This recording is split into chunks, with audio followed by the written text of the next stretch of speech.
Cinema एक ऐसी चीज़ है जिसे हम सिर्फ देखते नहीं, फील करते हैं, उसमें खो जाते हैं।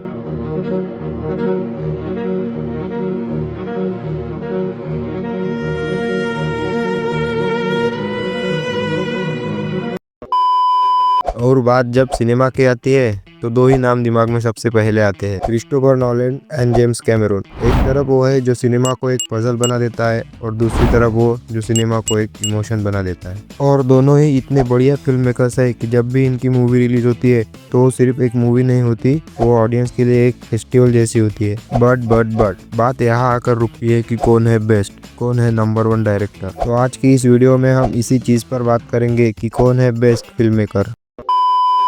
तो इस वीडियो में हम 4 पॉइंट्स के बारे में बात करेंगे और उसी के बेस पर पता करेंगे कि हु इज नंबर 1। वीडियो काफी ज्यादा इंटरेस्टिंग होने वाली है, तो इसे एंड तक जरूर देखना।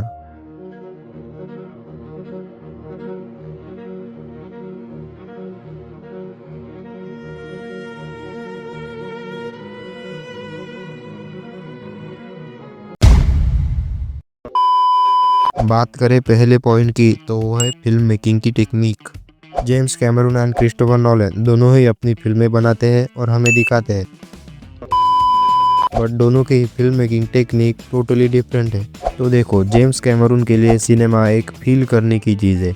वो चाहते हैं कि तुम उस मोमेंट को जियो, उसे फील करो, उसमें खो जाओ। देखो, टाइटैनिक में जब जैक और रोज अलग होते हैं तो वो सीन सिर्फ एक हार्ट ब्रेक नहीं होता, वो एक इमोशनल पंच होता है। अवतार में जब ह्यूमंस पैंडोरा को तोड़ते हैं तो कैमरन तुम्हें गिल्टी फील करवाते हैं, क्योंकि वो जानते हैं कि सिनेमा तब तक पावरफुल नहीं बनता जब तक वो तुम्हारे दिल तक ना पहुंचे। और दूसरी तरफ नोलन है जो चाहता है कि तुम सोचो, समझो, समझने की कोशिश करो। Good job. इंसेप्शन के ड्रीम्स, इंटरस्टेलर की टाइम और ग्रेविटी, टेनेट का उल्टा पुल्टा टाइम, ये सब तुम्हें कंफ्यूज कर देता है, बट उसका गोल क्लियर होता है कि तुम्हारा हिलाना, दिमाग। और इसीलिए ये दोनों अपने जोन के लेजेंड्स हैं। तो चलो अब बात करते हैं दूसरे पॉइंट की, जो कि है इनोवेशन। देखो, ये दोनों सिर्फ सिनेमा नहीं बनाते, वो सिनेमा का फ्यूचर लिखते हैं। जेम्स कैमरून टेक्नोलॉजी का बाप है, इसमें नोलन उसके आसपास भी नहीं है। देखो, बहुत सारे लोगों को ऐसा लगता है कि जेम्स कैमरून ने अंडर वाटर सीजीआई टेक्निक अवतार द वे ऑफ वाटर में पहली बार यूज की थी, बट ये काम उसने आज से 35 साल पहले ही कर दिया था द एबिस मूवी में, और टर्मिनेटर 2 से कंप्यूटर ग्राफिक्स को पॉपुलर कर दिया। और अवतार का तो पता ही है कि कैसे उसने मोशन कैप्चर टेक्नोलॉजी को परफॉर्मेंस कैप्चर से रिप्लेस कर दिया। जेम्स कैमरून अपने हर मूवी के साथ कुछ नई टेक्नोलॉजी को इंट्रोड्यूस करता है। और दूसरी तरफ नोलन है जिसे सीजीआई वीएफएक्स से तो नफरत ही है, जैसे Whoa, whoa, whoa, whoa, whoa, whoa, whoa. No. No, we're not doing that. No. क्योंकि वो जितना हो सके उतना प्रैक्टिकल सीन्स करना चाहता है। जैसे कि ये सीन को देखो,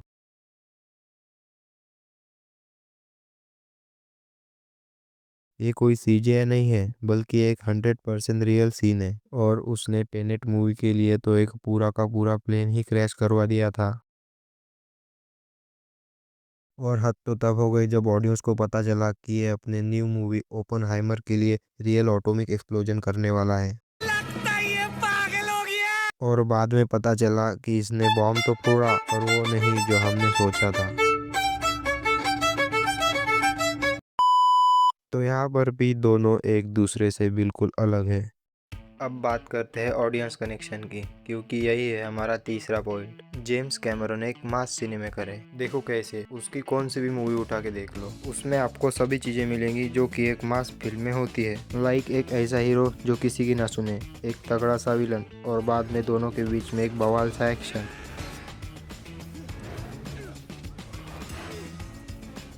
ये सब तो किधर देखेला लगता है। तन्नाने ताने ताने तन्नाने ताने ताने रो। तन्नाने ताने। देखो, जेम्स कैमरून का कॉन्सेप्ट क्लियर है, उसकी मूवी कोई भी देख सकता है, लाइक 10 साल से बच्चे से लेकर 80 साल के बूढ़े आदमी तक। बट नोलन का ऐसा नहीं है, उसकी ऑडियंस लिमिटेड है। मतलब उसकी मूवीज हर किसी के लिए नहीं होती, क्योंकि उसकी मूवीज ही इतनी कॉम्प्लिकेटेड होती है। किसी किसी को तो समझ ही नहीं आती, जैसे कि मैंने खुद टेनेट 2 बार देखी बट आज तक समझ नहीं आई।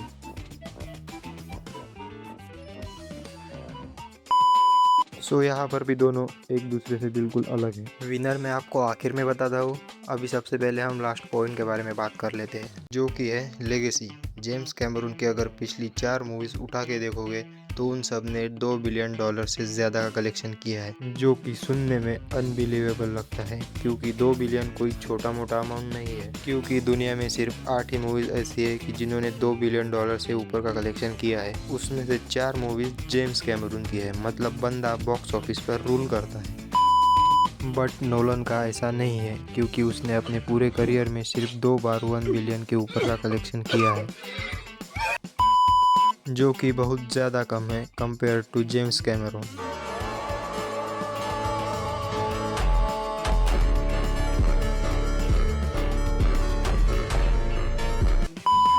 तो क्या जेम्स कैमरून बेटर है क्रिस्टोफर नोलन से? इसका आंसर है नो, क्योंकि मैंने पहले ही कहा था कि नोलन की ऑडियंस लिमिटेड है, इसीलिए उसकी मूवीज ज़्यादा कमा नहीं पाती कंपेयर टू जेम्स कैमरून। सो अब बात करते हैं विनर की।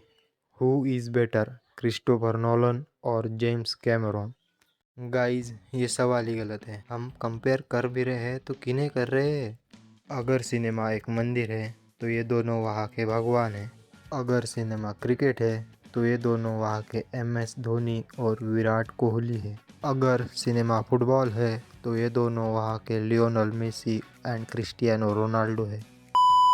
जहाँ पे इनके फैंस आपस में झगड़ते हैं कि हमारा आइडल बेस्ट है, नहीं हमारा बेस्ट है, बट असल में दोनों ही अपने जोन्स के लेजेंड्स होते हैं, जिनको कंपेयर करने का कोई सेंस ही नहीं बनता। और सेम यहाँ पर भी, अगर हम इन दोनों को कंपेयर कर रहे हैं मतलब हम सिनेमा की इंसल्ट कर रहे हैं। ये वीडियो भी मैंने इसलिए बनाई ताकि आप लोगों को इनके बीच का डिफरेंस पता चले, इनका स्टाइल पता चले।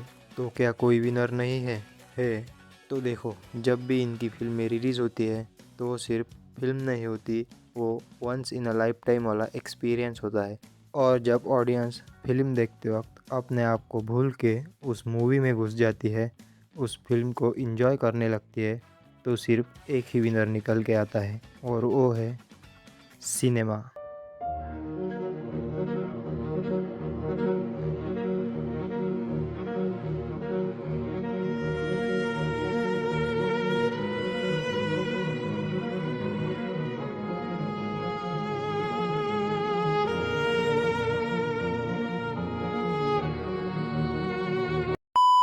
Please subscribe whatever. Please I want to reach 1 million likes. So please sarapakara.